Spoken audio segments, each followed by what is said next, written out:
প্রথম কর্মদিবসে নিজ দপ্তরে নতুন দায়িত্বপ্রাপ্তরা। রাজনীতিবিদরা পুলিশকে আর লাঠিয়াল বাহিনী হিসেবে ব্যবহার করতে পারবে না।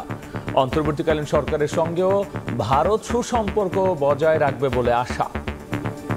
বাজার দখল করব, ঘাট দখল করব, এটা দখল করব, চাঁদাবাজি করব, ডোন্ট ডু ইট। গত আন্দোলনে যে ডিজিটাল ক্র্যাকডাউন আমরা বলেছি ইন্টারনেট বন্ধ করে, তার তদন্তের জন্য আজকে আমি ব্যবস্থা নেব। বাংলাদেশের মানুষ যেন ভাবে যে ভারত আমাদের অত্যন্ত ঘনিষ্ঠ বন্ধু। আমরা চাইব যে ভারত আমাদেরকে সেটাতে সহায়তা করুক।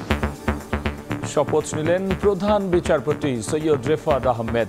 বঙ্গভবনে দুই উপদেষ্টাকেও শপথ পড়ালেন রাষ্ট্রপতি। উপস্থিত ছিলেন ডক্টর মোহাম্মদ ইউনূস। আমি সংবিধানের প্রতি রক্ষণ, সমর্থন ও নিরাপত্তা বিধান করিব। দেখছিলেন প্রধান শিরোনাম। সন্ধ্যার সময় সঙ্গে আছি আমি গোলাম রাব্বি। এবার অন্যান্য শীর্ষ সংবাদ। 6 দিন ধরে সড়কে শৃঙ্খলা রক্ষার দায়িত্বে শিক্ষার্থীরা। শেষ হচ্ছে না ট্রাফিক পুলিশ ফেরার অপেক্ষা। বেশিরভাগ থানা চালু হলো ভেতরে সীমাবদ্ধ কাজ। এবং বিসিবি স্বায়ত্তশাসিত, সেখানে হাত দেবে না সরকার। প্রথম কর্মদিবসে জানালেন যুব ও ক্রীড়া উপদেষ্টা আসিফ মাহমুদ।